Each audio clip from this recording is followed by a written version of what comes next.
Hi, welcome to the Carpenter Shop, where together we're growing and becoming the people that we were created to be. I want to quote you out of a book written by John Piper, who wrote a book called Jesus, the Only Way to God.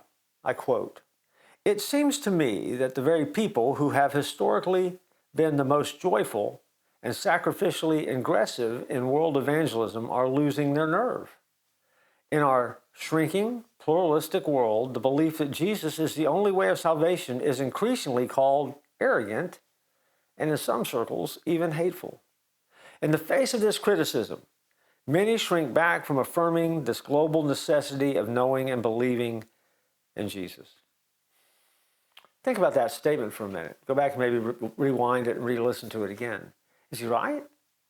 I mean, if we allowed the world to dictate that we just don't want to speak up and share the truth that Jesus is the way. See, the Apostle Peter didn't hesitate to proclaim to his critics that there was no salvation in anyone else but Jesus. Jesus said that no one can come to the Father except by him, John 14:6.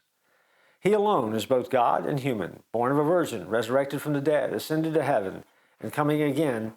He alone is Savior. And at the end of the day, you have to remember that we live in a world where that truth never changes.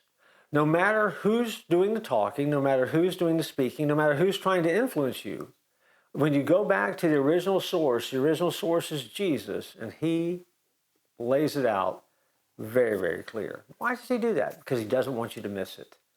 And so in your life, understand that you are on a journey.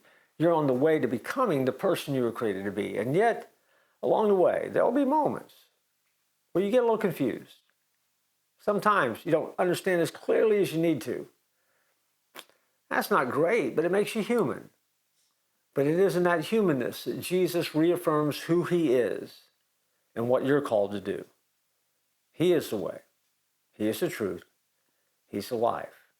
And as long as you remember that, then you don't have to worry about living the life that you were created to live. You don't have to worry about finding truth, and you'll always know the way because you're following him. I look forward to joining you next time here in the Carpenter Shop.